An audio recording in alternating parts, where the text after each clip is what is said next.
Cimoooooooo! What's going on, guys? It's Cimo. Today I wanted to bring you a video discussing Ghost Reaper and Winter Cherries. Now this card was kind of the hype card that came out of Shining Victories to an extent. You know, we had other cards like Cosmo Dark Lady and things like that, but Ghost Reaper and Winter Cherries is kind of what everyone was looking forward to before we had some of those other cards announced later on. And I wanted to do a video discussing what I like to talk about as the Ghost Reaper and Winter Cherries paradox. Now, to give a little bit of background into this, when this card was first announced into the OCG, you know, Burning Abyss was huge. They had Beatrice out, and we didn't get Beatrice until we got Premium Gold 3, or Infinite Gold, rather.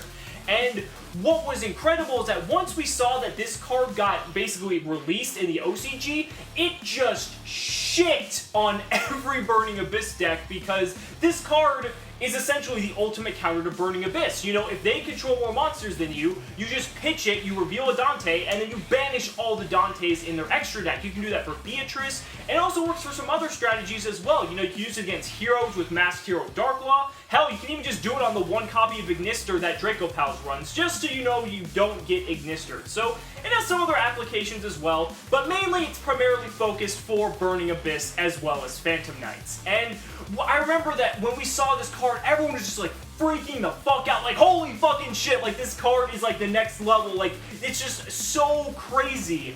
And people were hyping like this card is going to be like fucking $100, like $100 secret rare all over again, even though we were getting 2 secrets per box. Like people were still hyping this card up for no reason. And this card creates a very interesting paradox in my opinion, because it has such a strong impact against one of the top decks of the format, being Burning Abyss, or Burning Abyss Phantom Knights PK Fire. You know, honestly, it works for both, because it does kind of hit at the same pain point of the deck. And what was so interesting about that is, when I first saw this card, it has this really weird, you know, polarizing effect where if a bunch of people are going to be siding Ghost Reaper and Winter Cherries, you know, in their side decks, then a lot of people are going to kind of just shy away from Burning Abyss. And, you know, the closer we got to Shining Victories' release, the more people I saw selling the Burning Abyss decks, selling their Phantom Knights decks, because they were just so afraid of this one card that basically would just ruin the entire game for them, essentially. So, it was just crazy to see this happening. And then what ended up happening was, the card got released, and yet so many people are still playing Burning Abyss and Phantom Knight. Not probably as many as were prior to this card getting released, but there's still a very significant amount of people playing the deck, and for good reason, because Burning Abyss or Burning Abyss Phantom Knight are still incredibly powerful decks. And I just thought this was really funny because a lot of people realized that everyone was selling off their Burning Abyss or their Phantom Knights decks.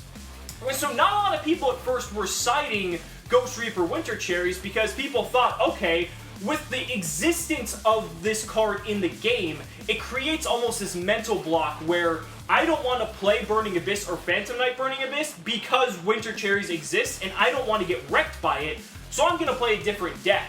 But then it was almost a next level version of thinking, because then people realized, oh, if people are going to think that no one's going to play Burning Abyss or Phantom Knights, that means no one's going to side Winter Cherries, then I can play Burning Abyss or Phantom Knight Burning Abyss, not have to worry about it, and then I can get away with it. And that's almost what's happening right now. You see people siding Winter Cherries alongside some other cards as well to counteract Burning Abyss, as well as, you know, Flying Sea has always been a classic. Got things like Enemy Controller as well, that's still really good. There's a lot of good cards to counter Burning Abyss, but a lot of people argue that Winter Cherries was going to be the best one. And it's just so funny now to see how not everyone is siding this card, and it's creating this really weird fluctuation, because if more people side Winter Cherries, the number of Burning Abyss Phantom Knight players is going to decrease, and vice versa. So then, if less people side it, more people are going to play Burning Abyss and Phantom Knights. And that's what's really cool about an evolving meta, is that it creates this fluctuation and this back and forth, this ebb and flow, if you will, where this one deck, or rather these 2 decks, that almost just get completely 98% of the time wrecked by this one card, and you see it just shifting back and forth like these shifting sands. And so it's really going to be interesting once Nationals comes around, because I'm really curious to see what kind of the diversity is going to be for Burning Abyss or Phantom Knight decks, because it's really hard to kind of say. It's really fluctuating back and forth, and you know, with the rise of Qliphort Demise coming back, Burning Abyss has a fantastic matchup against Qliphort, and so even with all the floodgates, it's still, I mean, Fire Lake is a card, everyone. Let's not forget this. So, it's still a thing.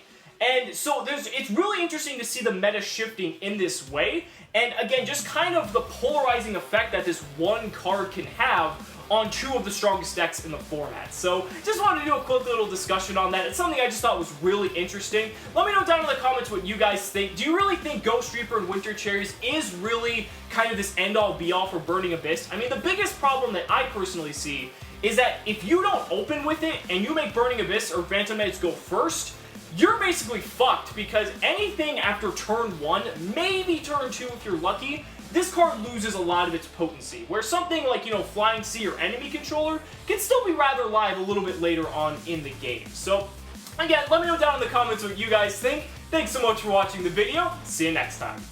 Cimoooooooo!